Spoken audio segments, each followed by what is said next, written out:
Good evening, and welcome to the 12th Annual Kelly Lecture on Humanity's Future. How wonderful it is to see this theater filled tonight with people who have come out to hear Dennis Kucinich, a man of hope, a man of decency, speak about humanity's future. This series, the Kelly Lecture on Humanity's Future, has brought some great thinkers and visionaries to Santa Barbara, and I think you'll find tonight is no exception. The Kelly Lecture is a project of the Nuclear Age Peace Foundation. The mission of the foundation is to educate and advocate for peace and a world without nuclear weapons, and to empower peace leaders. That's what we do, day in and day out. We educate and advocate for peace and a world free of nuclear weapons, and we empower peace leaders. There's 60,000 members of the foundation now around the country, and if you're not already a member, we hope you'll join us and play an active role. You can learn more about the Nuclear Age Peace Foundation at the information table that's set up in the foyer when you go out. You can also learn more about us online at wagingpeace.org. And in your programs tonight, in the program that each of you received, there is a white card. If you fill this card out, you can fill it out to become a member. You can fill it out to donate. If you hand it in tonight before you leave, you'll be entered into a raffle to receive a signed copy of a book by Dennis Kucinich, The Courage to Survive. It's his autobiography. The lecture series honors Frank K. Kelly, a man whose life spanned the 20th century and spilled over a little bit into the 21st century. He was a science fiction writer, a soldier in World War II, a reporter, a speechwriter for Harry Truman, assistant to the Senate Majority Leader, vice president at the Center for the Study of Democratic Institutions, and a founder and senior vice president at the Nuclear Age Peace Foundation for about 2 decades. He was a man of deep faith and strong optimism. He believed that we could build a better future. He believed that everyone deserves a seat at humanity's table and that everyone's voice matters. Tonight's lecturer is Dennis Kucinich. He's been a visionary leader in Congress. He's a man who is principled, passionate, and persevering in his leadership for peace and disarmament. Dennis Kucinich is a man who believes in the power of now. What we do now will sow seeds for what will happen in the future. We have the power to bring about change. I want to read you something that Dennis Kucinich has written, something short. He wrote, "War is never inevitable. Peace is inevitable if we decide to call it forward. And we call peace forward by our acts, by our commitment, by our words, and by our actions for peace.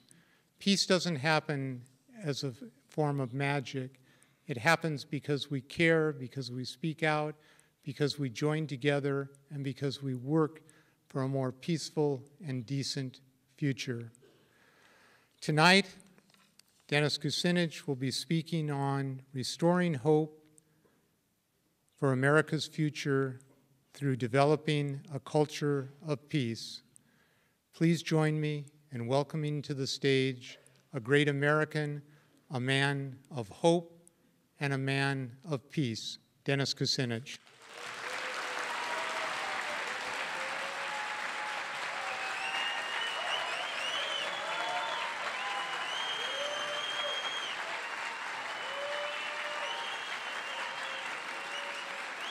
Thank you. Thank you. Hello, Santa Barbara. Great to be here with you. Thank you. Thank you. And thank you to David Krieger for the opportunity to come to Santa Barbara in support of the efforts of the Nuclear Age Peace Foundation. This foundation performs vital work in helping to hold back that nuclear sword of Damocles, which has been positioned over the world ever since the development of the atomic bomb. And while my remarks will not relate directly to the work of the Nuclear Age Peace Foundation, the efforts to try to abolish nuclear weapons actually are part of the subtext of the discussion of violence in our society, which is what I'm going to proceed to talk about. I want to say that it is humbling to be here on the stage of the Lobero Theater.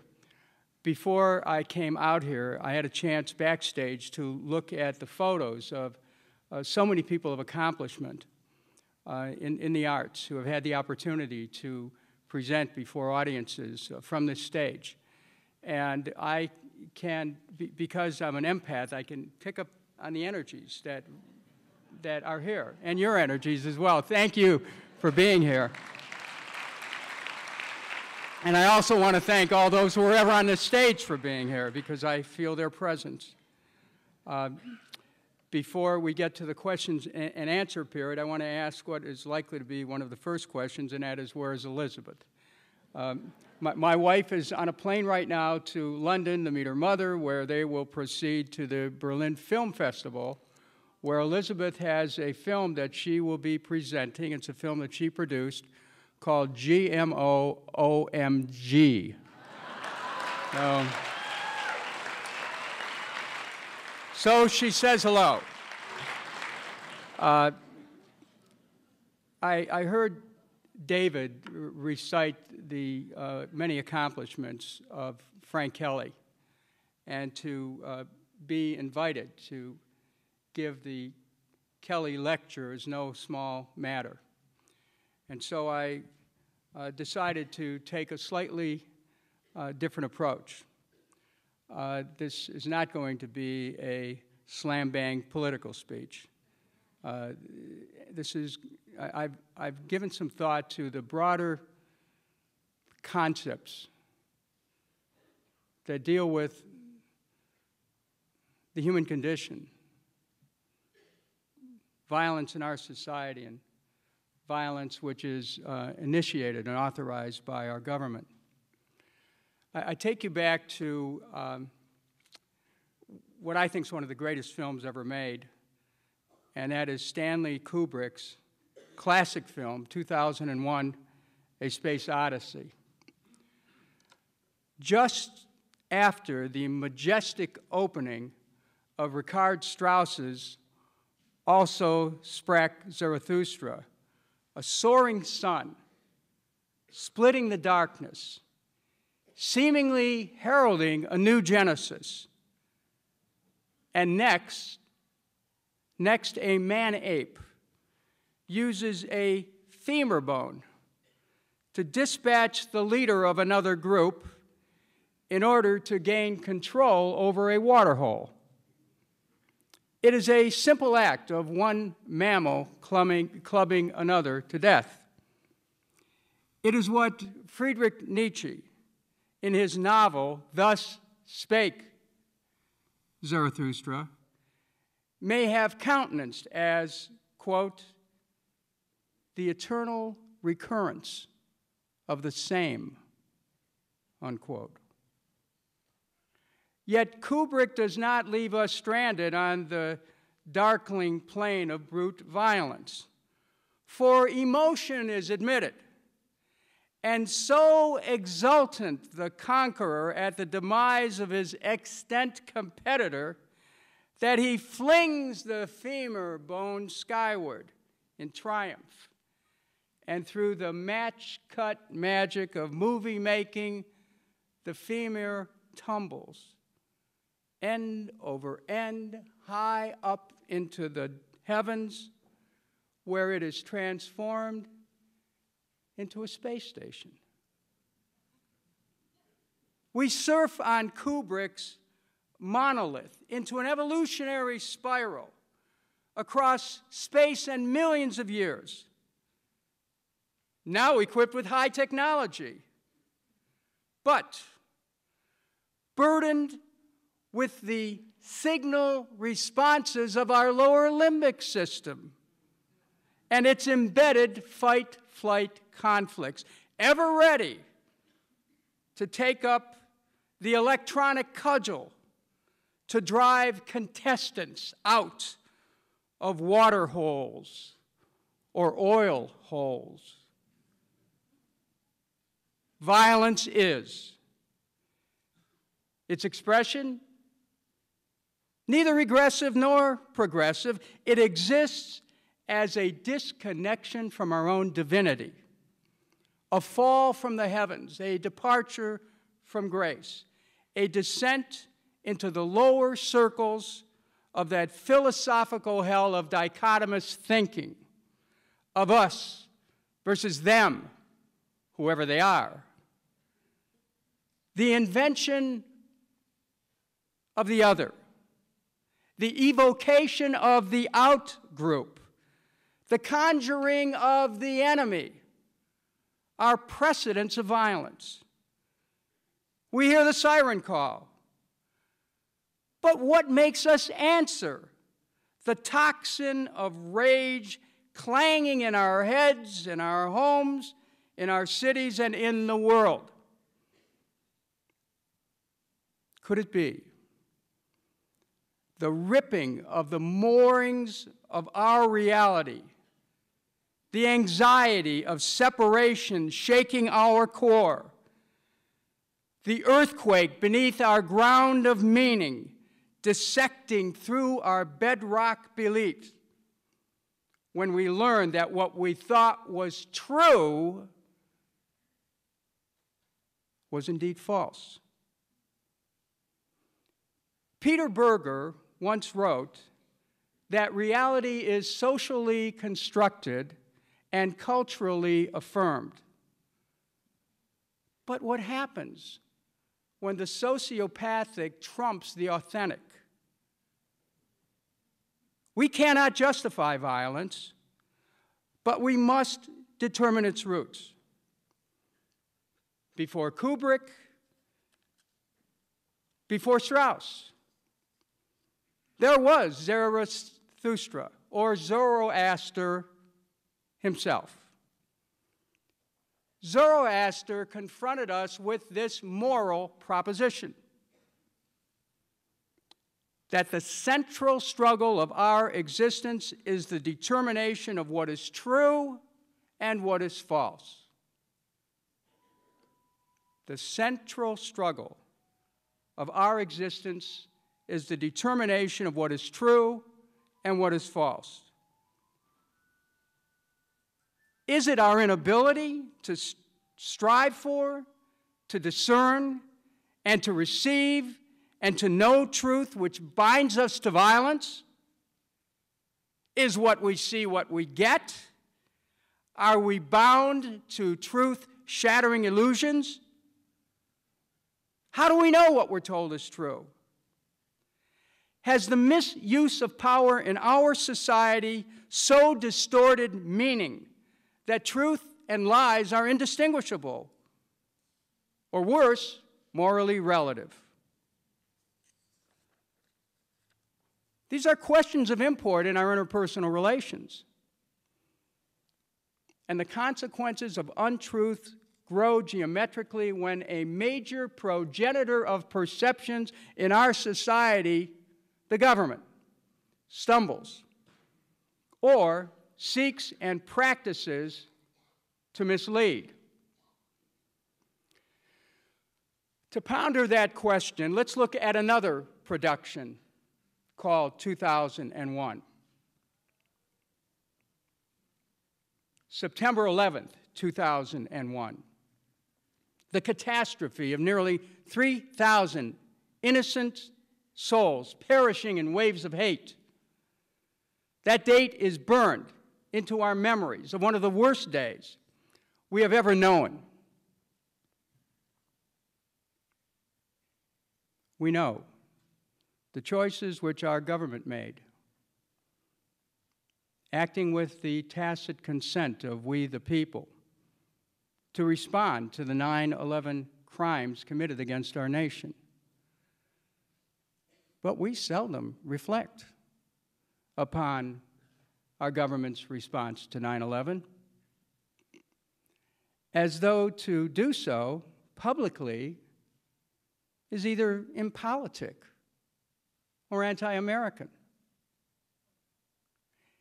Is it rude to mention that acting upon the color of crime and tragedy of September 11, 2001, we began a descent to officially sanctioned mass murder called war, into the lower circles of the infernos of torture, rendition, and drone assassination, that we established an anti-democratic state of emergency which exists to this day, with its Orwellian Patriot Act, its massive spying networks, its illegal detention, its extreme punishment of whistleblowers, its neo-police state, in violation of posse comitatus, which put MPs on the streets of Washington, D.C. during the recent inaugural.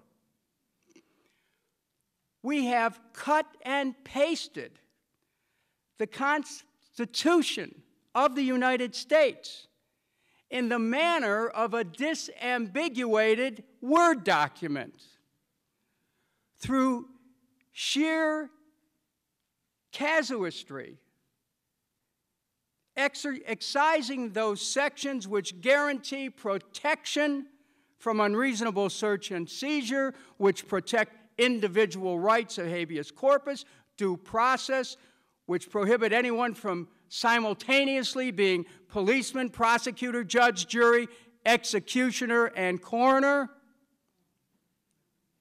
Violence has enabled the government to grow and the republic to shrink. It will be 10 years ago, next month, that the United States, despite a massive peace movement that put millions in the street protesting the upcoming attack, that our nation launched a full-scale attack on the nation of Iraq. Shock and awe, it was called. Hellfire was brought into the cradle of civilization, to its people, its culture, its antiquities, in our name, for a war based on lies. In awe of our weapons, we shocked ourselves vicariously with their effects, never experiencing the horror visited upon the people of Iraq. Now when I say we, I mean all morally conscious Americans. Over 1 million Iraqis were killed in our name. I want to say that again. Over 1 million Iraqis were killed in our name for a war based on lies. In awe of our destructive power and its toll on innocent human life, we shocked ourselves and then returned to our normal lives. Trillions of dollars of damage was done to that country in our name for a war based on lies. Trillions more spent by U.S. taxpayers for a war based on lies. In awe of the monetary cost of war, we shocked ourselves with massive deficits. Thousands of U.S. troops were killed, tens of thousands wounded. In awe of the long-term cost of war, the human cost of war, we shocked ourselves with broken lives, broken families, suicides, PTSD. Shock and awe, indeed. We attacked a nation which did not attack us and which had neither the capability nor the intention of doing so. We attacked a nation which did not have the yellow cake to be processed into the substance fit for a nuclear warhead. We attacked a nation which did not have weapons of mass destruction. We visited upon the people of Iraq the equivalent of one 9/11 a day for an entire year, and with it the irretrievable rending of families, of places to live, places to work, places to worship, ripping apart Iraq society in a war which soon became so remote that it was finished off by unmanned vehicles. The mission that was accomplished was wanton destruction, ecocide, alienation, statecraft puppetry. And for what? What was it all about? It did not make us any safer. It weakened our military. It killed and injured our soldiers. It seriously weakened our nation financially. This long-term cost of the post-9/11 wars of choice will run over $6 trillion. Is anybody asking one reason why we have a $16 trillion debt? We borrowed money from China, Japan, and South Korea to pursue these wars while those countries built their economy and their infrastructure. We blew up bridges in Iraq, Afghanistan, and Pakistan at such expense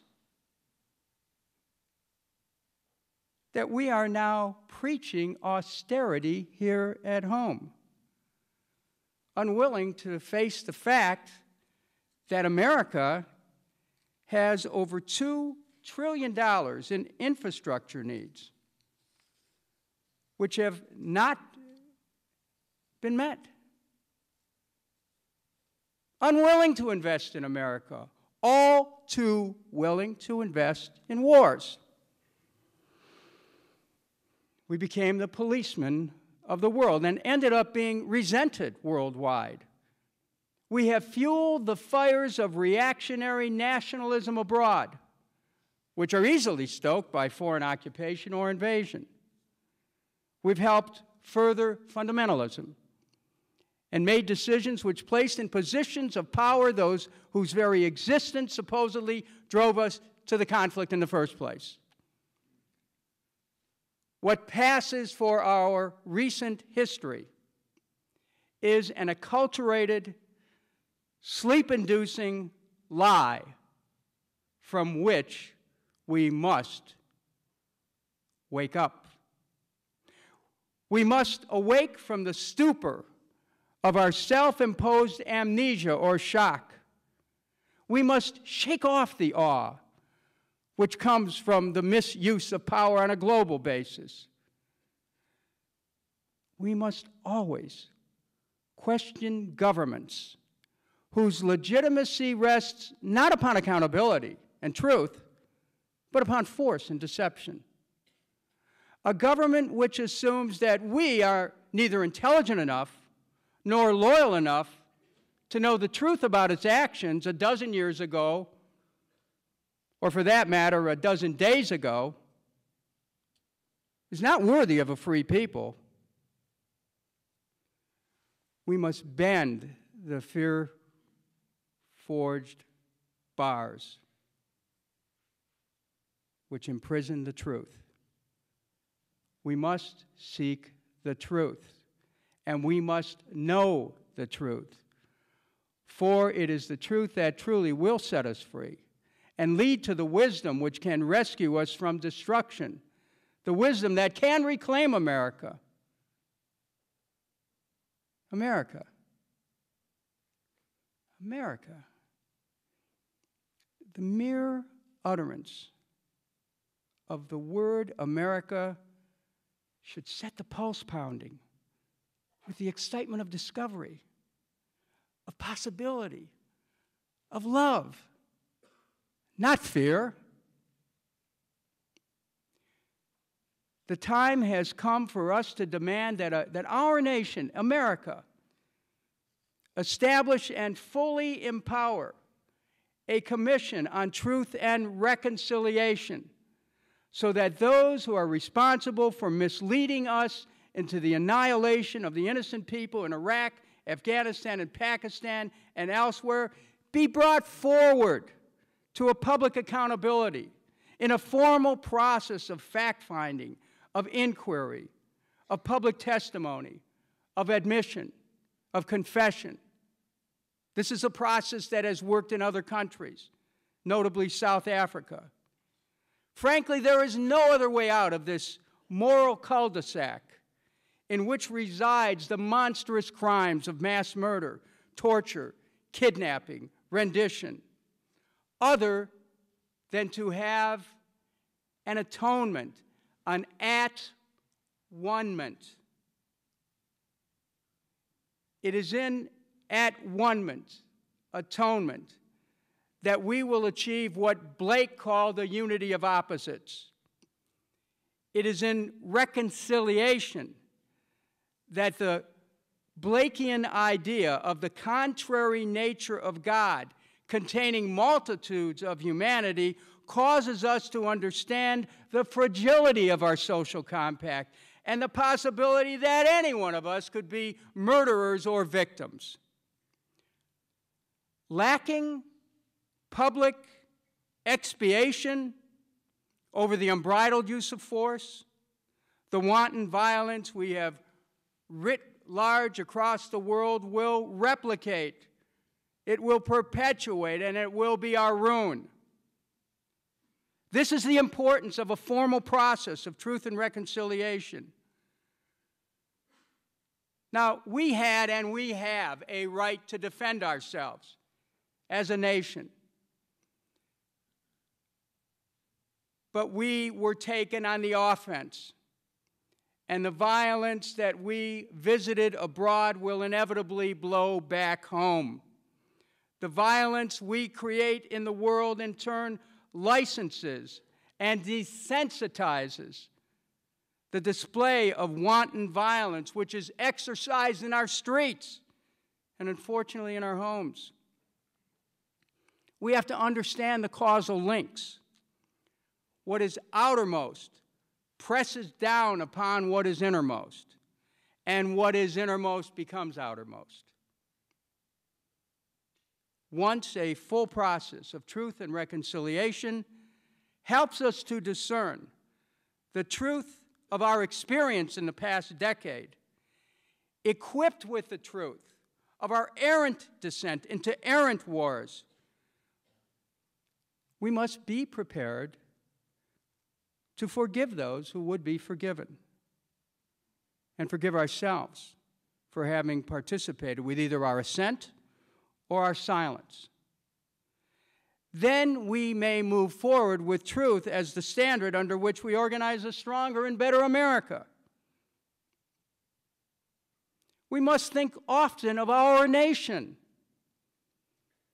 reimagine it, reestablish it as the exemplification of our highest ideals. Think of those lofty sentiments present at the founding of our nation,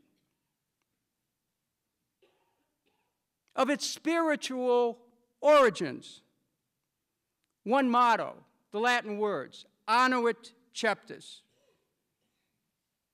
He has favored our undertaking, an illusion to the guidance of providence. Think of the transcendent purpose in the founding of America, United States, presaging human unity. Our first motto, E pluribus unum, Latin, out of many, one. The paradox of multiplicity in singularity. What extraordinary faith, courage, and spirit was present at the founding of this country. Let us renew our faith in our nation. Let us unite so that the power of unity will lift this nation we love.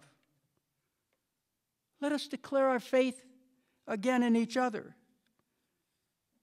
as it occurred so many years ago with that clarion call for the right, we the people. Let us find that place where the capacity, find that place in ourselves where the capacity to evolve catalyzes the evolving character of America, where through the highest expression of informed citizenship, we quicken the highest expression of informed nationhood. America, America for Americans, America for the world. Let the truth be our empire, the plowshare our sword, nature our textbook, and let us once again celebrate the deeper meaning of what it means to be in America. Then, reimagining the town hall motto, that model where people get together and they talk about things that concern them. Let us consider what America represented to each of us on the day before 9/11, on September 10th, 2001. Let millions of people in tens of thousands of places across our nation meet, rediscover, and celebrate our nation and its purpose, and recapture the spirit of America, which we know already resides in countless places. The spirit of America is always ready to be called forward with a sense of wonder and joy, which our children will in time come to understand as our capacity to rise from the ashes of our own suffering and disillusionment, a quality which becomes their civic inheritance. Well, we were founded with the idea of striving for perfection. We were not a perfect nation by any means before 9/11. But I remember a greater sense of optimism, a greater sense of freedom, of security, of control of our destiny. We need to come together now in town halls across America to appreciate our common experiences, to share our narratives about what's best in our nation, about what we love about this country, about our own journeys and those experiences in our own lives, which connect us to the possibilities which underpin that dream that we can call America. To share with each other those things in our lives that directly connect us to what we call the American dream. And when we come together in that way, when we so share, we will know each other better and have even more love for our country.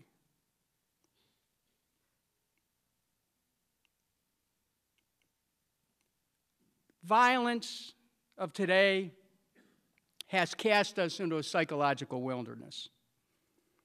There is a path out of the wilderness of violence in which so many of our fellow countrymen and countrywomen are lost.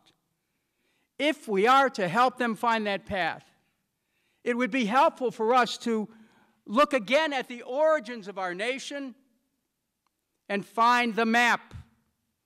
July 4th, 1776, the Second Continental Congress unanimously declared the independence of 13 colonies, and the achievement of peace was recognized as one of the highest duties of the new organization of free and independent states. Peace at the founding. Yes, the paradox of Revolutionary War, but the destination was peace, articulated and enshrined. The drafters of the Declaration of Independence appealed to the supreme judge of the world and derived the creative cause of nationhood from the laws of nature and the entitlements of nature's God, celebrating the unity of human thought, natural law, and spiritual causation in declaring, we hold these truths to be self-evident, that all men and women are created equal, that they are endowed by their Creator with certain inalienable rights, that among these are life, liberty, and the pursuit of happiness.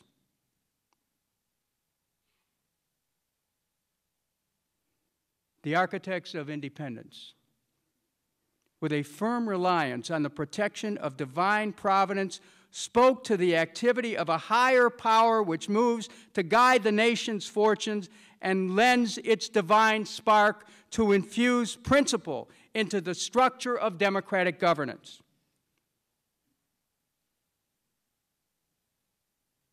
The Constitution of the United States, in its preamble, further sets forth the assurance of the cause of peace in stating, we the people of the United States, in order to form a more perfect union, establish justice, ensure domestic tranquility, provide for the common defense, promote the general welfare, and secure the blessings of liberty to ourselves and our posterity.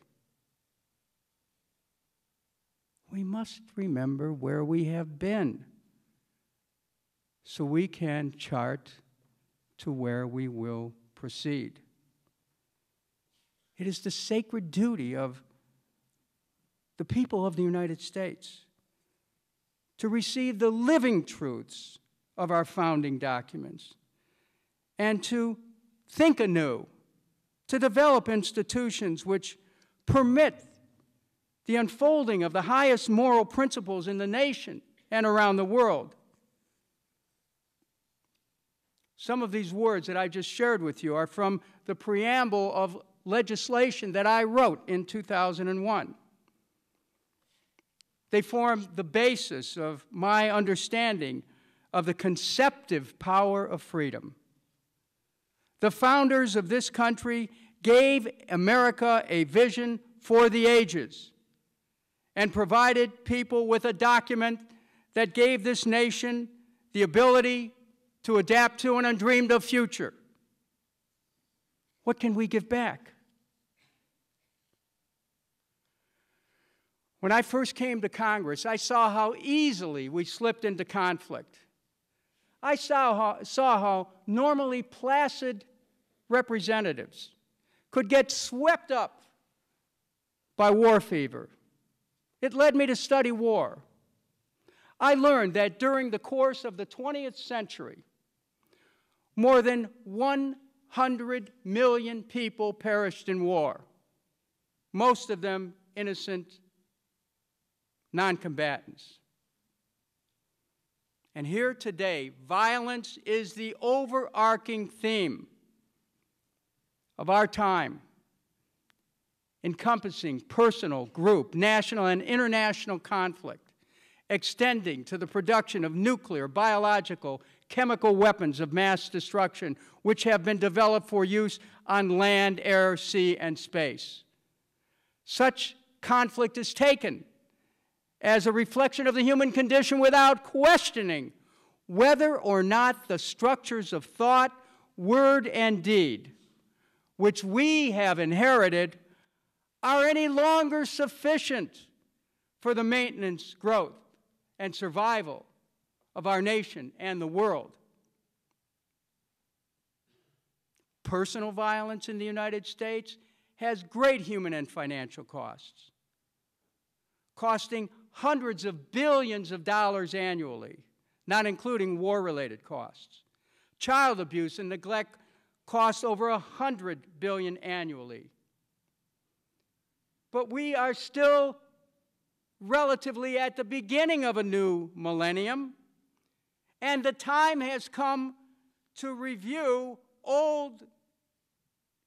age-old challenges with new thinking, wherein we can conceive of peace as not simply being the absence of violence, but the active presence of the capacity for a higher evolution of human awareness, of respect, trust, integrity, where we all may tap the infinite capabilities of humanity to transform consciousness and conditions which impel or compel violence as a personal group, at a personal group or national level. We do this towards developing a new understanding of and commitment to compassion and love in order to create a shining city on a hill, the light, which is the light of nations. It was this thinking, this articulation, which I was privileged to bring forth on July the 11th, 2001, fully 2 months before 9/11, to introduce a bill, H.R. 808, to create a cabinet-level Department of Peace, soon to be reintroduced by Congresswoman Barbara Lee as the Department of Peace building. Imagine coming from a position of love for our country and for each other, if we move forward without judgment to meet the promise of a more perfect union by meeting the challenge of violence in our homes, our streets, our schools, our places of work and worship, to meet the challenge of violence in our society through the creation of a new structure which can directly address domestic violence, spousal abuse, child abuse, violence in the schools, gang violence, gun violence, racial violence, violence against gays. This goes much deeper than legislation which forbids certain conduct. It goes much deeper than creating systems to deal with and to help victims. Those things are necessary, but they're not sufficient. We need to go deeper if we are, at last, to shed the yoke of violence which we carry through our daily lives. And so then we speak of creating a structure where all across this country we tap the creative energies of those who have committed themselves, the sociologists, the psychologists, the counselors, who commit themselves to help people through their daily lives. Across the country, we begin to transform our educational system, to teach children peace-giving, peace-sharing, mutuality, to look at the other person as an aspect of oneself.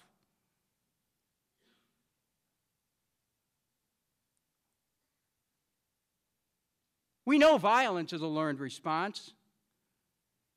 So is nonviolence. We must replace a culture of violence with a culture of peace. Not through the antithetical use of force, not through endless thou shalt nots, and not through mere punishment, but through tapping our higher potential to teach principles of peace building and peace sharing, and to teach them at the earliest ages as part of a civic education in a democratic society. Carl Rogers, the humanistic psychologist, has written, and I quote, "The behavior of the human organism may be determined by the external influences to which it has been exposed, but it may also be determined by the creative and integrative insight of the organism itself." We are not victims of the world we see. We become victims of the way we see the world. If we are prepared to confidently call forth a new America, if we have the courage to not simply redescribe America, but to reclaim it, we will once again fall in love with the light which so many years ago shined through the darkness of human existence to announce the birth of a new nation. Out in the void, I can see a soaring sun splitting the darkness. Behold, the dawn of a new nation, our beloved America. Thank you.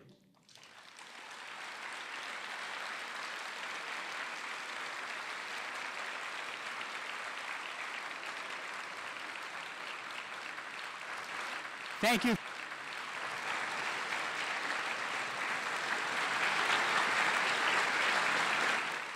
Thank you for being here.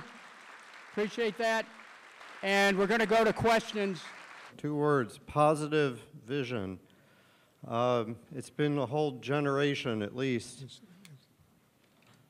been a whole generation at least since people got out in the streets, not just against war and so on, but a positive vision. We have tens of millions of people out of work while we need to build the future for sustainable energy and sustainable transportation. Why are we not calling for people to get out in the streets for a positive vision? The potential of being able to move a new agenda in this country for economic justice is unlimited if we regain the civic capacity for action, if we are willing to be visible. And this is really one of the great preconditions for being able to create change in Washington. It's to become visible. And when you do it en masse, it has impact. There's just no question about it. But lacking visibility, it's very hard to have to rely on the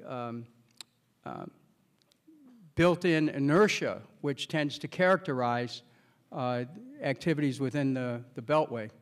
So, specifically,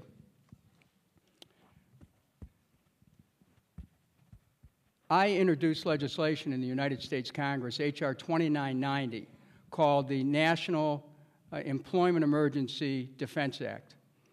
And the whole idea is to create millions of jobs rebuilding our infrastructure. Now, people will say, well, where's the money coming from? Keep in mind, we borrowed hundreds of millions of dollars from China, South Korea, Japan, to finance wars. We pay interest on that debt. We have a trade deficit with China that is about $200 billion. China, Japan, they're reinvesting in their country. We're not doing that. We have the power under the Constitution, Article 1, Section 8, to coin or create money. It's an inherent power of the government that was written into the Constitution specifically so we wouldn't be in hock to the banks. A series of presidents warned against that.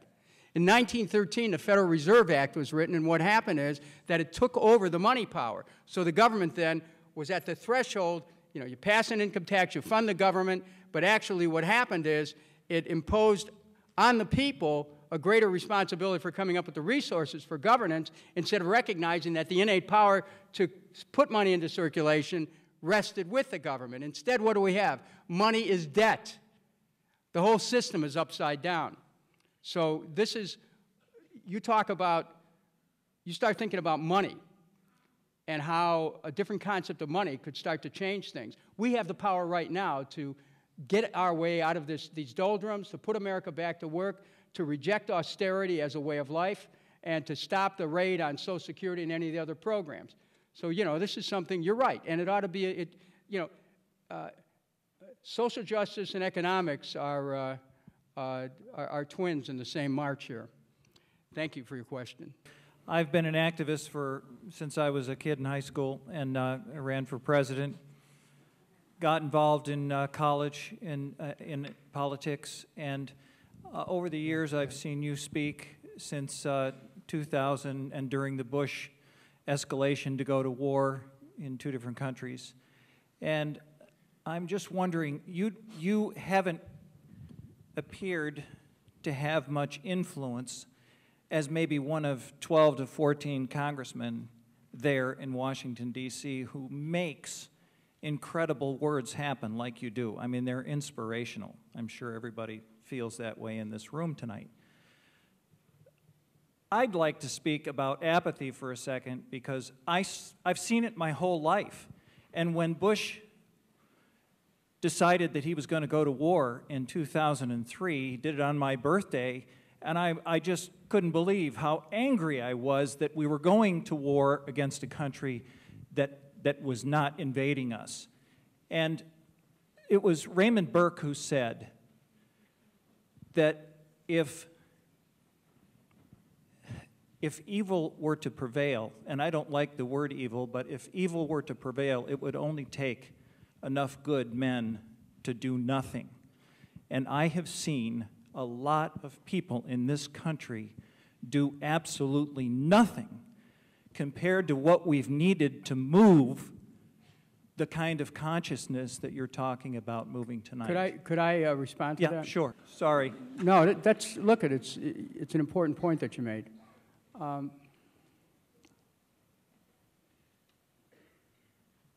I mentioned in my prepared remarks, you know, there's a sense in which we have to forgive ourselves.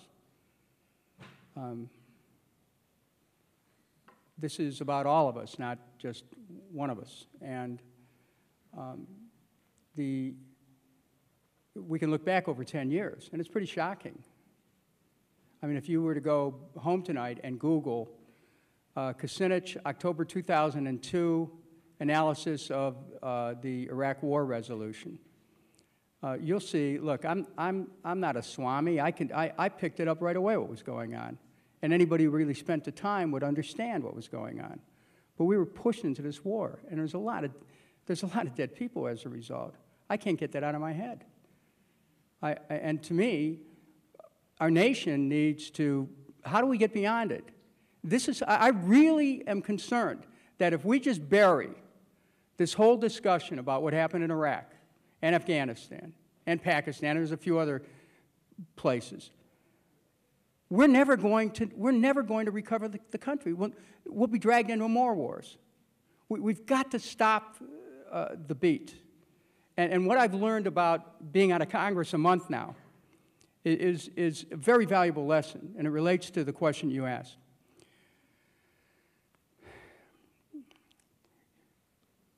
There is an exaggerated pace of activity and an inflated sense of importance to things that happen in Washington. It's not the real pace of life. It's exaggerated. And to become in tune with the slower rhythms of life, to be able to watch things grow, to be able to, you know, understand the loving relationships, and to just slow everything down, helps one to be able to understand that what we're trying to do is not just preserve this structure we call a nation. We're trying to preserve the lives of the people in the nation and the lives of people in the whole world. Next question. Thank you. Dennis, first of all, thank you for your years of service to our country. Thank you. Thank you. It's an honor. Thank you. I have a friend who was talking to his congressman, and is a Democrat, and his congressman said he didn't go to Democratic caucus meetings because all they do is ask for money, which was a surprising comment. I mean, that's true. Well, no, they don't. Well, it's only partially true. Let me tell you the whole truth. They talk about polls, how bad Republicans are, and they talk about money. So they talk about 3 things. Okay, so what follows? Well, that even gives me less hope. But it seems that party politics really prevents any real change from happening. Do you see any pathway out of party politics? Well, look, when you have over 10 million people who have lost their homes or their homes are still in jeopardy, when you have, when you have unemployment with about 10 million people who are out of work, when you have people who have lost their investments and people are worried about their retirement security and children who can't go to good schools, and when you have a country that's still spending a lot of money on war and they're still on a spy infrastructure, let me tell you something. The two-party system works when the practical aspirations of the American people are met. And when the practical aspirations for work, for help for small business, to move the economy, for education, for health care, and all those other things, when they are not addressed, then the two-party system is held in question. I would submit that we're at a time right now where there are justly serious questions about the legitimacy of the two-party system. I mean, you know, I'm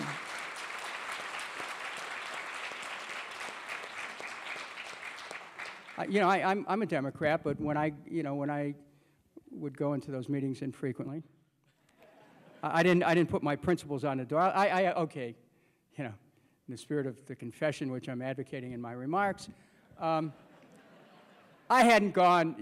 stopped going to the meetings, okay? Here I am, a lapsed Democrat. But I stopped going to the meetings. And then in a moment of, I'm going to go today. I stopped going to the meetings because all they were talking about was money and polls and beating up Republicans. So finally, a year passed. And I just said, you know, I think I'm going to go back, and maybe I can do something in this meeting today. I don't know. So I walked in the door, and what were they talking about? Money and polls and beating up Republicans. I'm out of here, right? So, look, there are limitations to this system, and we're seeing them. And 2016, if we don't see some changes and things move forward, you know, we could see a challenge. And I think it's important that we start to look to more of a multi-party approach, because there's a lot of important issues that get swept aside through the backroom deals or the convenience of two political parties. So, you know, we may be at the threshold of a real shakeup in the political system, and frankly, that's not all that bad. Okay, thank you. Good question. Yes. Hi, Dennis. Hi. Oh, holy cow. Hi. Hi.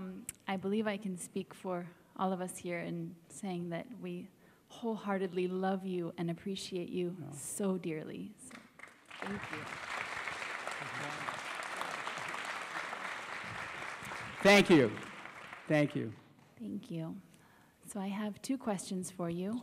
One of them is, how best can we support your vision, which is our vision, in both the micro of our own lives and the macro of government and the world? And how best can we support the Department of Peace? Well, let me take the second part first. Barbara Lee, who I will be with in Oakland in 2 days. Before I left Congress, we had many long talks, and she agreed to take that baton and keep running with it. And we made some changes to the legislation. It'll emphasize peace building, an active capacity, which is really good. And I think that it would be helpful for whatever congressional district you're from to ask a member to sign on to the bill. But it also would be helpful, given what an extraordinary community this is, to create a forum where you could talk about some of the practical applications of this. Keep in mind that, you know, there is a legitimate concern that, yeah, what this country needs is a bigger government, right? But what we're talking about here is actually a transformative purpose. We need to get in the discussion. This is the problem. You know, when you create a department, it legitimatizes the discussion about justice, about labor, about, you know, the environment, about health. And peace is seen like back here. It's almost like it's some airy-fairy notion instead of central to our existence and our continuation as a species. So, you know, I would remember I introduced this 2001 in July, and you know I saw people's eyes were rolling. You know, yeah, right, another department, bigger government.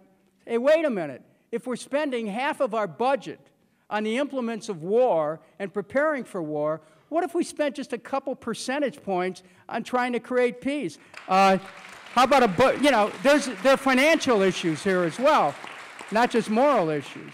And you can come at it from the practicalities. And with all the shootings that are happening around the country, and a lot more attention's paid to it, we need to get we need to get underneath that and talk about what's happening. You know, why is our society becoming so unhinged?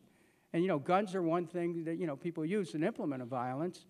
But even if they pass an assault weapons ban, which I, of course, would vote for, we're still stuck with the fact that there are 100 million, according to, you know, many different reports, gun owners in the country.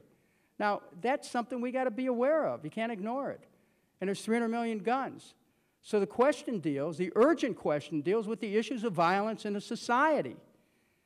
And that's what we've got to create the discussion of. And when you've got our government blowing up people all over the world and trying to make it legal, we're not in a very good position to tell Americans that they shouldn't, you know, have their own gun for their own ride.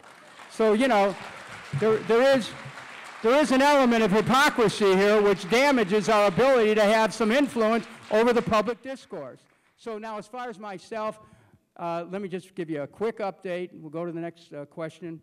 I am, you know, like 1 month out of Congress. I haven't had to go to any Congressman anonymous meetings. I've really recaptured a sense of joy, which is part of my innate being, and it's all good. It's really all good, and I've, you know, really thank you. Great to be here in Santa Barbara, where the sun shines. And the other thing is I'm working on a book that's been a very long project that I've put off, but I'm back to, and you know, years ago in another incarnation, I was mayor of the city of Cleveland.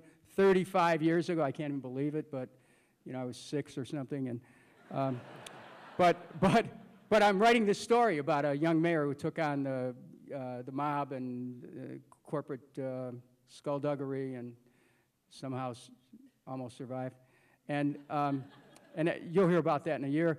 And then I'm on a speaking tour of sorts, and doing TV. I know people saying, "Why are you on Fox?" Okay, you can say it collectively, "Why are you on Fox?" Look, thank you. One more time. Okay, I'm going to take that right. Well, here's the thing. You know, I can go and preach to the choir. That's easy. But my philosophy is that if you are going to try to change people's thinking, then you talk to people who don't agree with you. And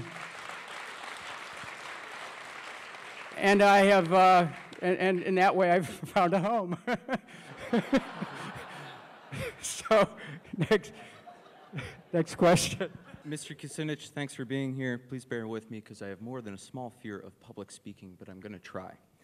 I am an activist and a student, and given the absurd degree that corporate money pollutes our government, I'm looking for ways to behave politically outside of the established avenues.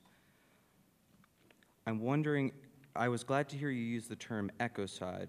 I'm wondering if you could comment on the burgeoning student divestment from fossil fuel movement and the renormalization of the student divestment from fossil fuel movement and the renormalization of civil disobedience evidenced by the tar sands blockade, 350.org, and the Sierra Club's commitment to a nonviolent direct action for the first time in its 120-year history. Thank you for you see the response here. The public is ready for a more active approach in confronting the destruction of our planet, the destruction of the natural world. It was Thomas Berry, the late philosopher, who said that the major work of our life should be a reconciliation with the natural world. And we've seen this natural world being cartelized, being auctioned off. And so the work that 350.org, the Sierra Club, and others are doing is absolutely important. It's about a type of civic action that is our responsibility of citizenship. Now, as far as the money aspect, look, Washington, after Buckley versus Vallejo, which basically said that money equals free speech, and Citizens United, which gave corporations the ability to contribute corporate dollars into federal campaigns, what's happened is the whole thing's an auction. And the candidates that are often brought forward are the candidates who, went to the highest bidder. Now, does that mean they're all crooks? Absolutely not. It means that the system is a rotten system, and if we're going to free our country from this stigma of pay to play, the only way we can do it is a constitutional amendment that would stop all private funding of elections once and for all. Private funding, private ownership of the process, public funding, the chance that we might actually have our government back. Okay, thank you for the question. Yes. Hi. I just wanted to actually reiterate the question that was asked earlier about party politics. Bush's crimes have become Obama's crimes, and at this point, the only person who is faced with prison time for torture was a whistleblower. Right. So at what point do we give up on Democratic politics and seek a third option?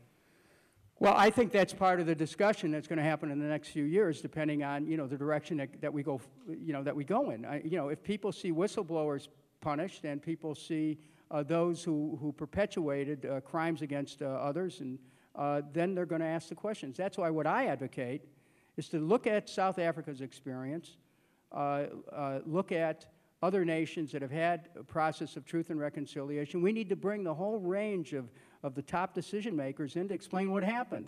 And we're a democracy. Just because you held a high office doesn't mean all of a sudden you're unaccountable. We need to do that to save our country. And it's not about putting anybody in jail. It's about the truth, which has a much greater value than imprisonment. We need to know the truth. So, yes, I'd like to see President Bush and Dick Cheney and Donald Rumsfeld and all of them brought in to ask,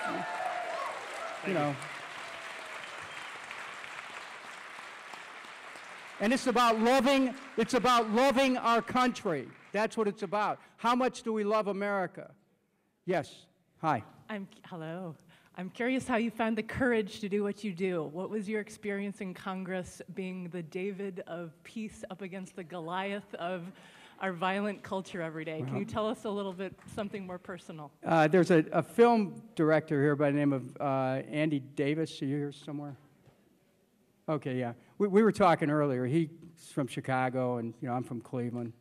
And Cleveland's like a little Chicago. And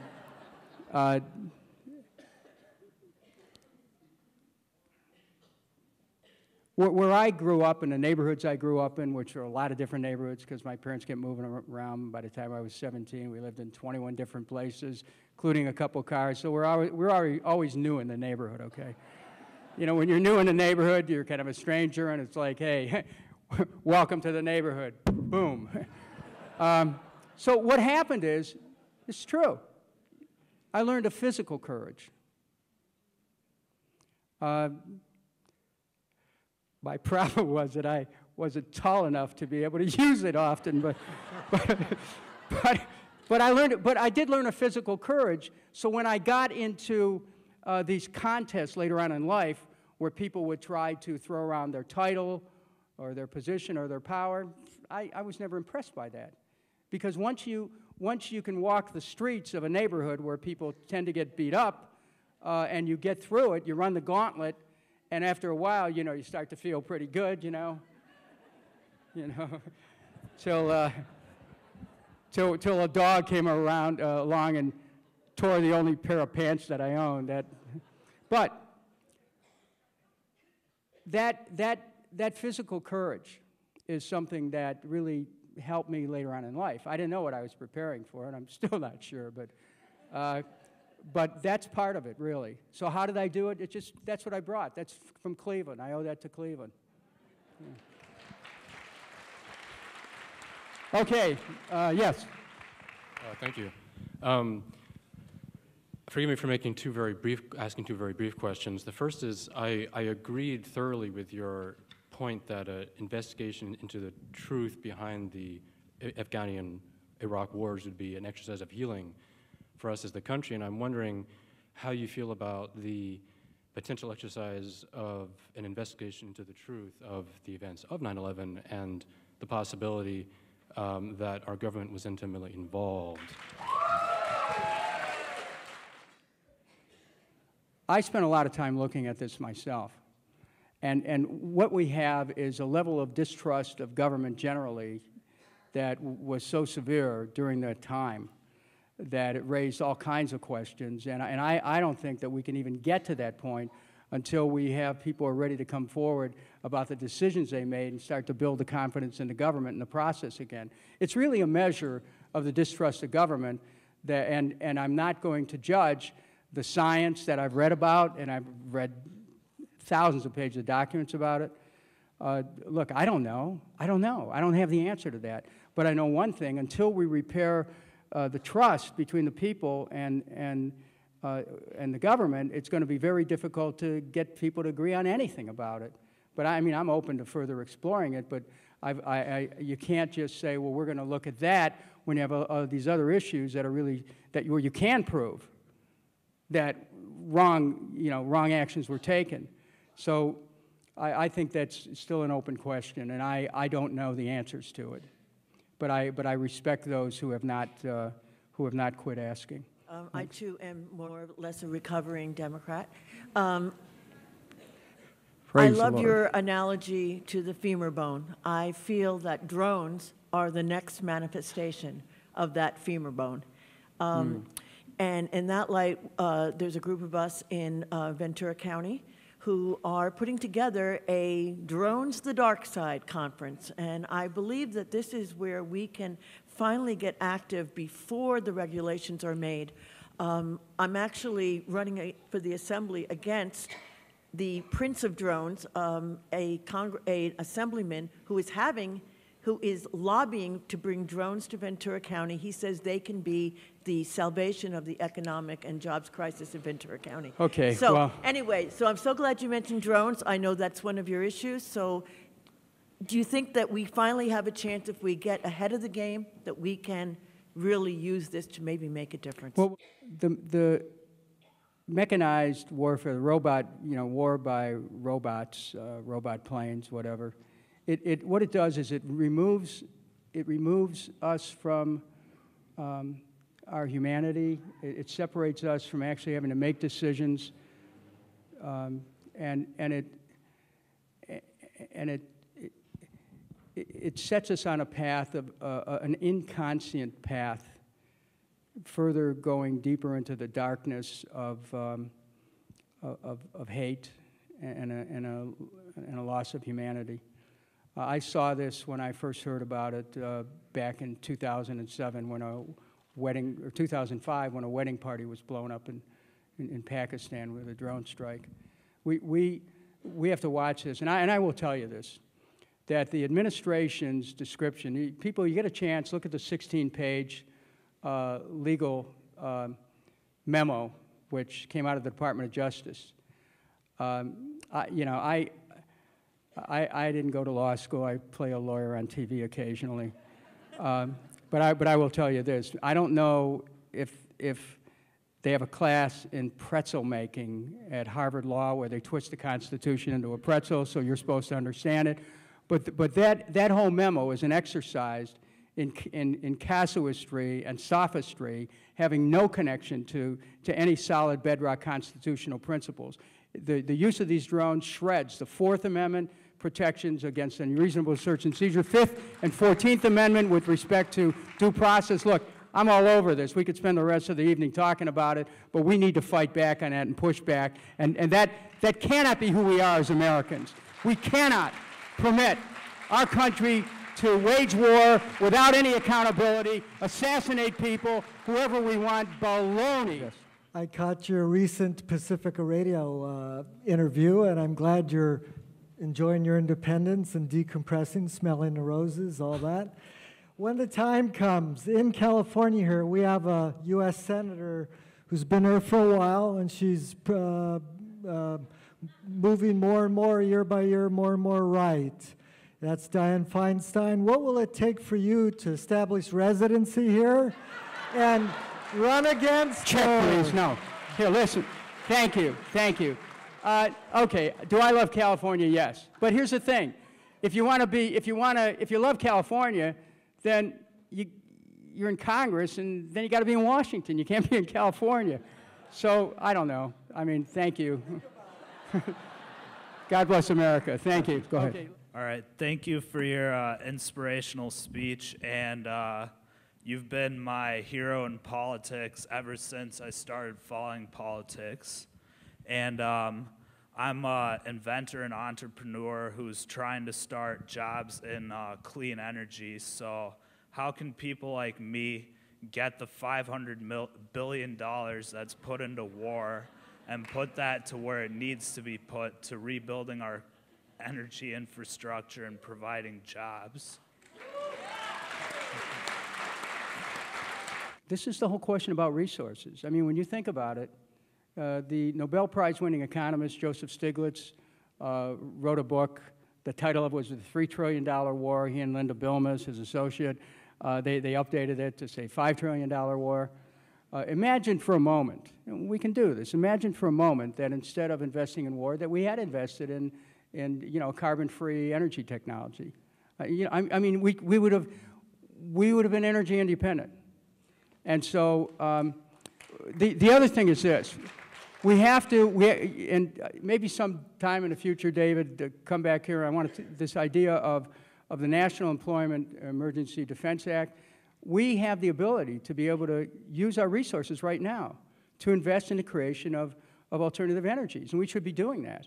And instead of our reliance on coal, on nuclear, and oil, we can no longer do that. It's apart from our natural world, and the world, Mother Nature doesn't make deals with politicians. I mean, really, Mother Nature just responds in a very powerful way to the assaults on her planet. So we need to invest in that, and it's part of the cycle of job creation.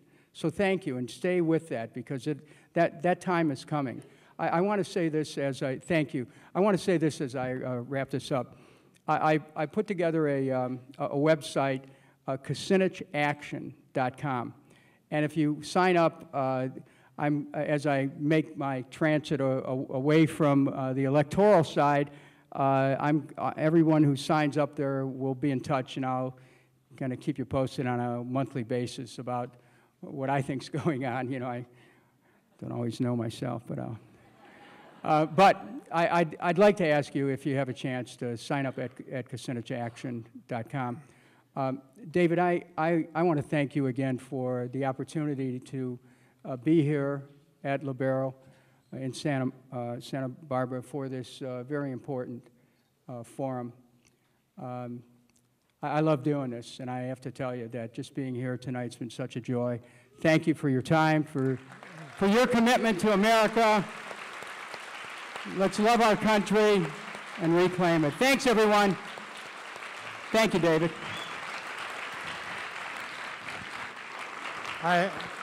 Thank you all. Thank you for being here. I think Frank Kelly would have been a very happy man tonight. So, wonderful evening. Thank you all.